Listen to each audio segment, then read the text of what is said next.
Bonjour à toutes et à tous, je suis ravie de vous retrouver en ce début d'année 2021. Alors je tenais tout d'abord à vous souhaiter bien sûr mes meilleurs vœux. Je vous souhaite une santé magnifique, resplendissante, qui va vous permettre de réaliser tous vos rêves et tous vos souhaits cette année, de concrétiser tout ce que vous avez envie de créer, d'être le maître de votre vie et de pouvoir créer tout ce que vous avez envie tout simplement. Voilà, je vous souhaite une année merveilleuse, remplie d'abondance dans tous les domaines, d'amour, de joie et de bonheur. Voilà.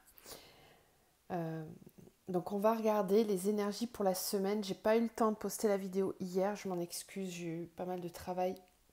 Donc on va la faire aujourd'hui. Ce mois de janvier va être bon, un petit peu comme le mois de décembre, mais peut-être moins. Il y a pas mal de portails, il y a les lunes, les nouvelles lunes. Vous le savez, à chaque fois, je vous ferai la vidéo pour les lunaisons, puisque je travaille beaucoup les énergies en fonction des cycles lunaires. Voilà. Donc, on va regarder les énergies pour la semaine. Pour toutes les nouvelles personnes qui arrivent sur la chaîne, je rappelle ma façon de travailler.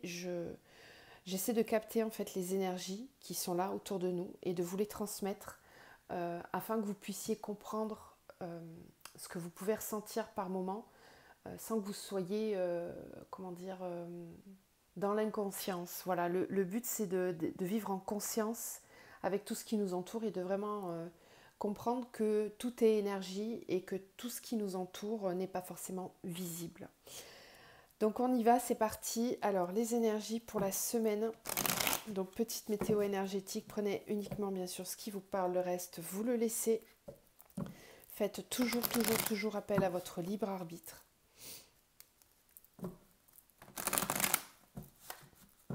Alors, les messages, les énergies pour la semaine, s'il vous plaît. Quelles sont les énergies pour la semaine?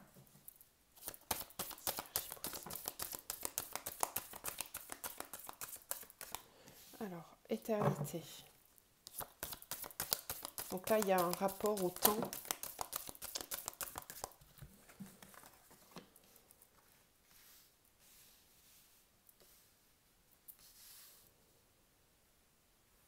Ok.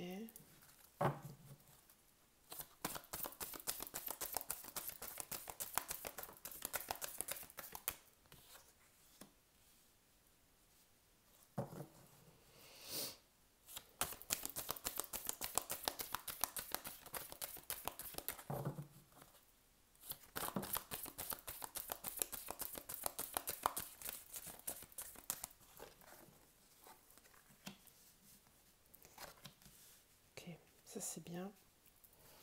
Je parle pas trop, hein, je m'imprègne du jeu et je vous explique après.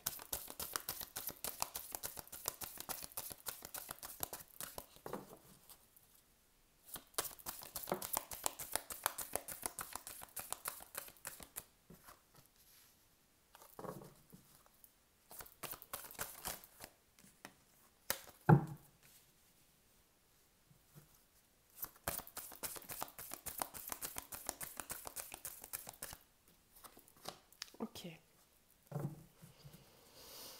Hmm. Alors, cette semaine, ouais, on a un cap à franchir. Il y a vraiment une étape, une, euh, une transition à faire. Mais c'est pas sans mal, hein, parce qu'avec la carte de l'arme, ça veut dire qu'il va falloir un petit peu batailler pour aller puiser les ressources nécessaires pour pouvoir enfin franchir un certain cap. Euh, Ça veut dire que ici, il est demandé un effort. Euh, il est demandé un effort parce que c'est pas quelque chose qui va pouvoir arriver comme ça, dans un claquement de doigts, sans forcer. Non, là, vraiment, pour pouvoir passer à une étape supérieure, ici on vous parle d'élévation, pour pouvoir s'élever, pour pouvoir passer à un niveau supérieur dans votre vie, euh, je ne m'étale pas sur un domaine, hein, c'est du général, et là je parle en termes d'énergie. Euh, donc prenez vraiment dans la sphère et dans le domaine dans lequel ça vous parle le plus. Pour pouvoir passer une étape, il va falloir, et pour pouvoir s'élever, il va falloir fournir un effort. C'est-à-dire que, parce que ça ressort sous la carte d'une épreuve, euh, en fait, je pense que certains d'entre vous, certains ou certaines, j'ai la carte de l'homme, mais pour moi, c'est l'énergie yang, c'est le masculin, l'énergie qui est ramenée à la terre, au tellurique, qui a besoin d'être équilibrée. Alors en fait, certains d'entre vous vont être amenés à faire tomber le masque du masculin contrôlant, du masculin. Il n'y a pas de jugement dans ce que je dis, hein, je précise, je vous explique. Dans le symbole du Tao, dans le yin et le yang, vous avez donc deux énergies, l'énergie masculine et l'énergie féminine. Euh, Ces deux énergies-là, pour que l'on soit dans notre unité, doivent être à l'équilibre. C'est-à-dire qu'on doit avoir autant de yang que de yin. Alors après, c'est vrai que suivant les événements qui nous traversent, on va être parfois un peu plus yin, un peu plus yang, mais dans l'ensemble, les deux énergies doivent être quand même équilibrées. Et il arrive parfois qu'on arrive à l'extrême de notre yang ou à l'extrême de notre yin. Le yang, quand il est à l'extrême, ça nous amène à être autoritaire, sectaire, fermé à toute discussion. On n'a pas envie de changer d'avis. On est vraiment fermé, on a des œillères, c'est comme ça, c'est pas autrement. Vous voyez, c'est un aspect très négatif finalement du yang, dans lequel il faut éviter d'être, hein, bien sûr, mais ça se travaille. Et là, en fait, moi je le ressens comme ça, en tout cas dans ce tirage-là, c'est qu'il y a un petit peu de ça. Alors, ça va pas être tout ça, hein, mais je vous donne, c'est une idée, c'est une énergie. Hein. Euh, il y a l'idée justement que ça a peut-être tourné en rond pendant trop longtemps et qu'il y a un retour à l'alignement et à l'équilibre qui est nécessaire. Pour ça, il va falloir passer par le fait de faire tomber les masques et de travailler sur l'authenticité. C'est-à-dire qu'on va être à la recherche de son soi supérieur, on va être à la recherche de cet équilibre entre notre part masculine et notre part féminine. Je vous ai expliqué sur la fin d'année que le féminin sacré allait reprendre beaucoup de place dans nos vies, dans les années et les décennies qui vont suivre, puisqu'on rentre dans l'ère du Verseau. L'ère du Verseau, c'est un signe qui prône la liberté, la vérité, la légèreté, c'est un signe d'air, donc tout doit être juste à sa juste place à l'instant présent. Et on sort d'une ère patriarcale, donc on voit bien ici que on en est là, hein, il faut réussir à s'élever, à passer au-delà cet aspect trop dictatorial, entre guillemets, du yang. Essayer d'évacuer ces énergies-là pour les ramener dans du sacré. C'est-à-dire que quand on a équilibré sa part yang, son masculin sacré, on est, euh, on est capable, le yang, c'est ce qui nous permet de faire, d'acter des choses, de prendre position, de donner son opinion, d'être présent et de pas renier sa présence. Vous voyez, c'est aussi la part qui nous permet de rassurer notre enfant intérieur. Le masculin sacré, c'est celui qui enveloppe, celui qui sécurise, qui pose des piliers stables. Il est vraiment ancré dans la matière, le yang, hein, alors que le yin, il est relié au cosmique, donc plus à la sphère spirituelle, on va dire. Vous voyez, donc là, il y a besoin de rééquilibrer ce yang afin de le ramener dans son sacré, donc dans des énergies plutôt douces qui vont venir frôler le féminin, l'englober pour pouvoir être dans son énergie divine, en fait, dans sa lumière, dans sa pleine lumière, et pas dans ce côté excessif du yang. Donc j'ai vraiment l'impression, et puis pour certains, on se pose des questions depuis longtemps. La notion du temps aussi peut être remise en question dans le fait de se dire, par exemple, ouais, mais moi j'ai toujours fonctionné comme ça et je vois pas pourquoi je remettrais les choses en question. Ça a toujours été comme ça et pourquoi est-ce qu'on veut changer les choses? Si ça a toujours été comme ça, c'est que c'est juste. Non, malheureusement, non. Il est temps de changer sa façon de voir les choses. Donc il y a aussi pour certains peut-être le questionnement on se demande combien de temps ça va durer, combien de temps ça va mettre, combien de temps et est-ce que ça va être pérenne, cette façon de fonctionner? Est-ce que par exemple, si je change ma façon d'être, ma façon de voir les choses, est-ce que vraiment dans le temps, ça va me permettre de retrouver la paix, de retrouver une certaine harmonie, que mes deux polarités soient équilibrées afin que je retrouve la paix? Parce que là, pour certains, c'est pas facile. Il y a de la souffrance. Il y a certains d'entre vous ont peut-être l'impression parfois d'être à genoux à terre et de ne plus avoir suffisamment de force pour pouvoir continuer à envisager d'autres façons de faire ou façons d'être. C'est que tout simplement, il faut être capable d'accepter de tourner une page, de faire le deuil d'un ancien moi, d'une situation qui ne convient plus, etc., etc. Situation dans laquelle, si ça ne vous concerne pas vous directement, ça concerne une situation dans laquelle on a essayé de s'entêter à vouloir faire tout le temps de la même façon, mais c'est une épreuve. Ça ressort. C'est comme si on s'était focalisé vraiment sur une façon de faire, tout en sachant que intérieurement, il y avait une petite intuition qui nous disait ah, non, quand même, je suis pas à l'aise avec ça, mais bon, puisque c'est comme ça, je vais continuer. Non, non, là, il est temps de faire le deuil, justement, de clôturer cette façon-là de raisonner, de voir et de ressentir les choses. Et il va falloir vraiment s'activer parce que sinon, il y a des imprévus qui peuvent arriver pour essayer de nous montrer tout simplement. Il n'y a jamais de punition ou d'erreur dans un cheminement dans notre vie, mais simplement des épreuves, des situations qui sont là pour nous montrer que peut-être il est temps de changer intérieurement pour pouvoir moduler, modifier son extérieur, tout ce qui nous entoure. On va regarder avec le tarot psychique maintenant. Alors, les énergies pour la semaine. Quels sont les messages?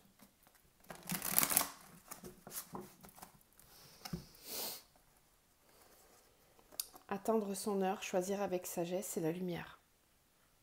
Toujours tourner vers la lumière. Et même si on n'a pas les résultats tout de suite, c'est pas grave.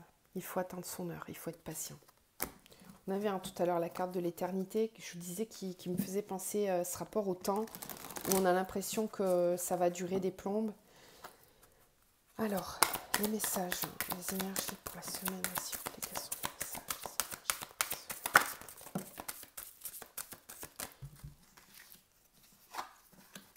harmonie, chakra sacré, mouvement accéléré.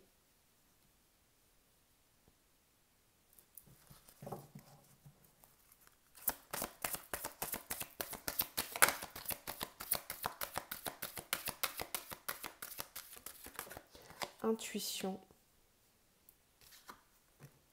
passion enflammée. Bon, je sentais qu'on allait parler un peu d'amour. J'avais sorti l'oracle de l'amour universel. On va les regarder après. Ouais, là, on est beaucoup dans la sphère sentimentale. Chagrin, peine, destinée. Ok. Alors, et on a de nouveau choisir avec sagesse. Ouais. Et la lumière. Alors ici on va parler, cette semaine aussi il va être question des relations sentimentales qui vont connaître une accélération dans la mise en place, parce que là le chakra sacré c'est tout ce qui relève de la créativité, c'est tout ce que je fais, c'est aussi le côté passionné, le côté, ça parle de la sexualité aussi bien sûr, le chakra sacré. Donc c'est tout ce qui nous permet d'être créatifs dans toutes les sphères de notre vie, aussi bien dans notre travail que dans notre sphère relationnelle. C'est ce chakra-là qui va régir aussi l'amour de soi, la confiance en soi.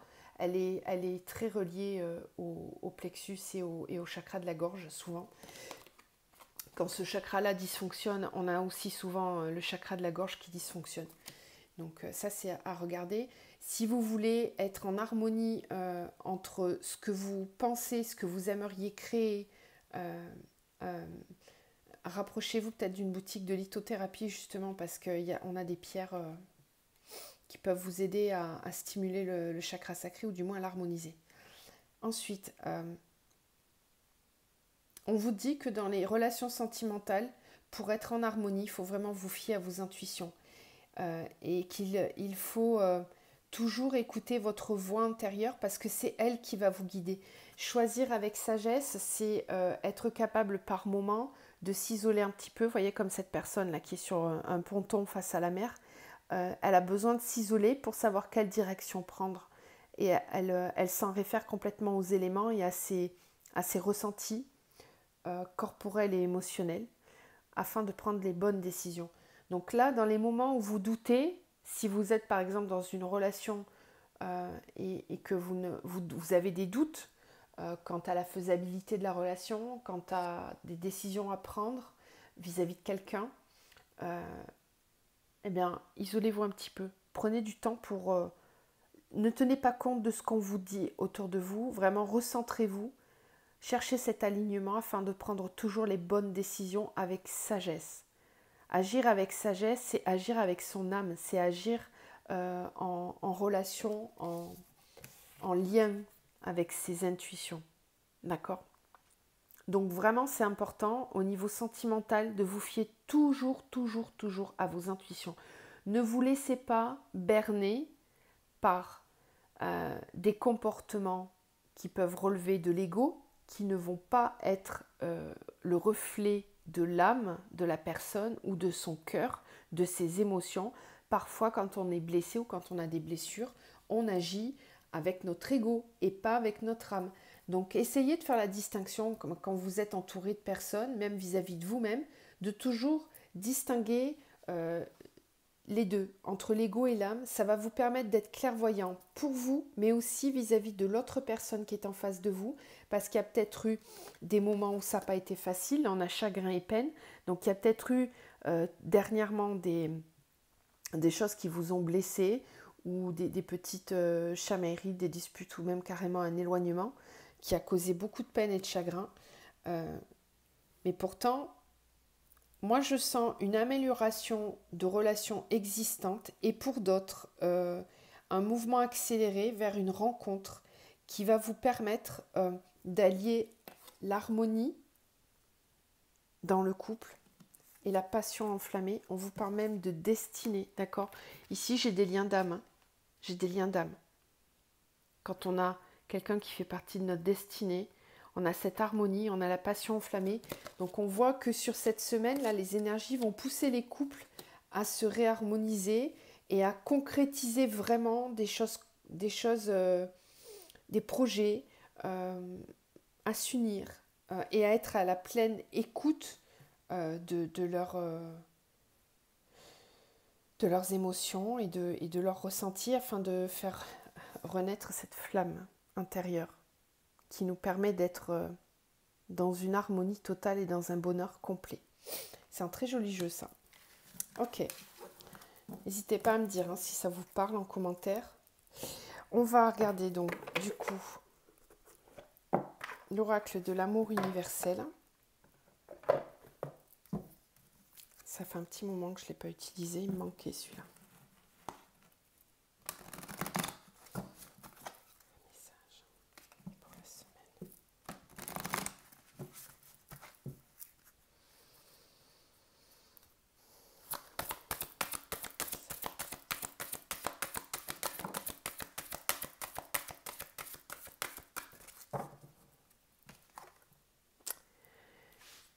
On a le cœur universel. Cette carte nous parle de revenir dans le cœur, d'incarner l'amour inconditionnel pour soi et pour les autres. Le cœur universel, c'est celui qui nous permet de faire partie du grand tout, de se sentir relié à tout ce qui nous entoure. C'est la lumière, c'est l'énergie divine. C'est l'amour inconditionnel, cette carte.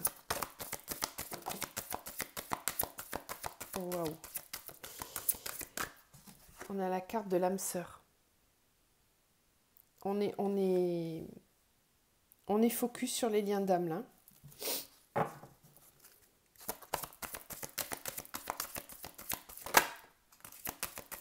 la porte, de nouveau. On l'avait tout à l'heure avec la triade, on l'a encore ici. La porte nous parle aussi du troisième œil, hein, d'être capable d'avoir une vision différente des choses, d'un passage, d'une transition, d'une ouverture vers quelque chose de différent qui va nous amener dans un épanouissement total.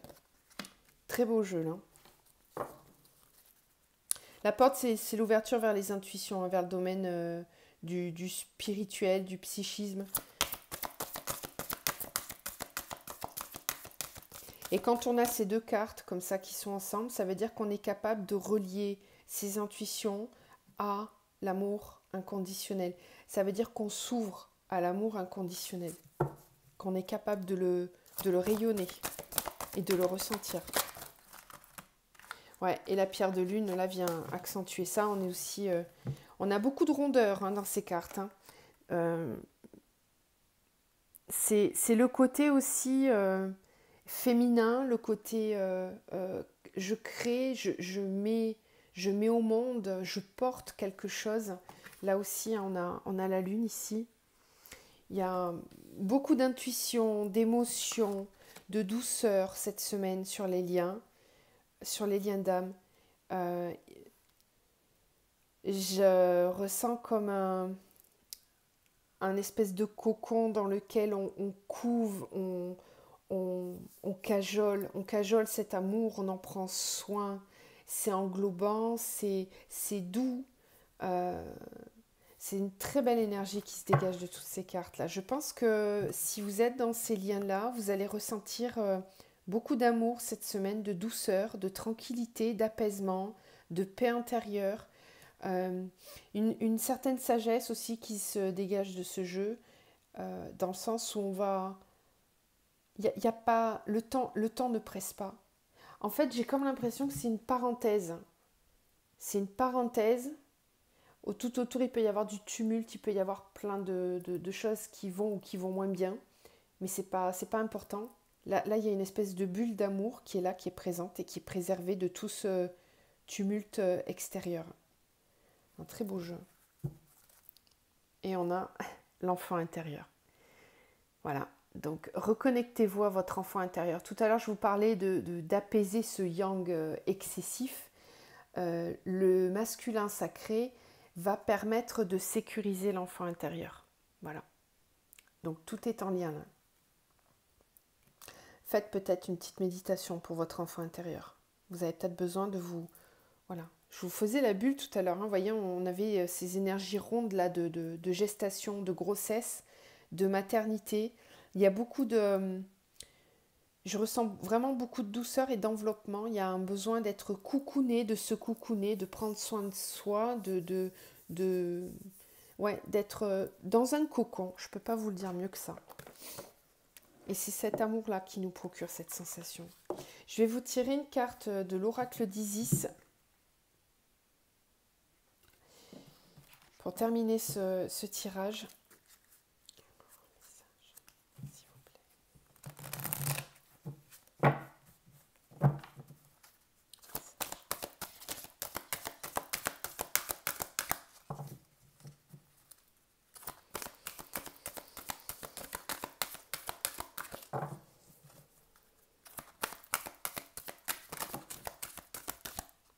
Non, là, il y en a trop.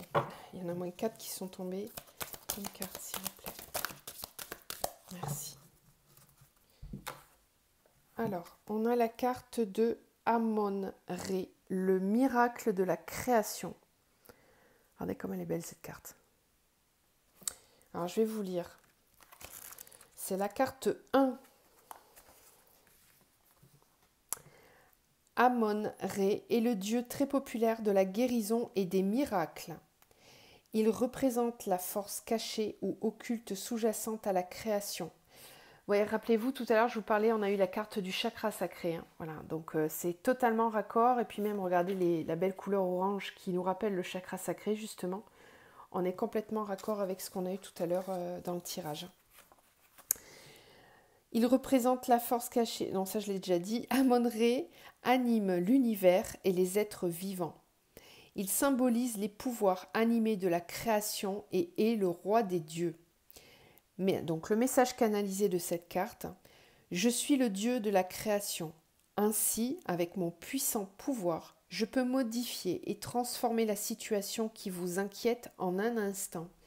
Demandez-moi en premier lieu de vous transformer en une personne de pouvoir, de calmer votre esprit par la méditation. C'est exactement ce qu'on voyait tout à l'heure avec la personne sur le ponton, rappelez-vous. Puis, demandez ce que vous souhaitez et visualisez-moi en train de créer un miracle pour vous. Les véritables miracles se produisent par intervention divine. Soyez donc patient en attendant le résultat, tandis que nous le créons. On avait aussi la carte, rappelez-vous, d'attendre son heure. Certains m'appellent Amied, l'ange des miracles, car je suis si ancien que je possède de nombreux noms. Donc les significations de la carte, au niveau de l'abondance, on vous dit « Attendez-vous à des miracles, des cadeaux inattendus et des gains financiers. Travaillez également avec la déesse Maat pour créer l'équilibre en aidant les autres pour générer un flux d'abondance financière sur le long terme. Amour. Vous pouvez espérer un amour nouveau et très positif ou une amélioration importante dans votre relation actuelle. Travail carrière. Une augmentation ou une promotion sont à prévoir. C'est une bonne période pour vous établir en tant que travailleur indépendant.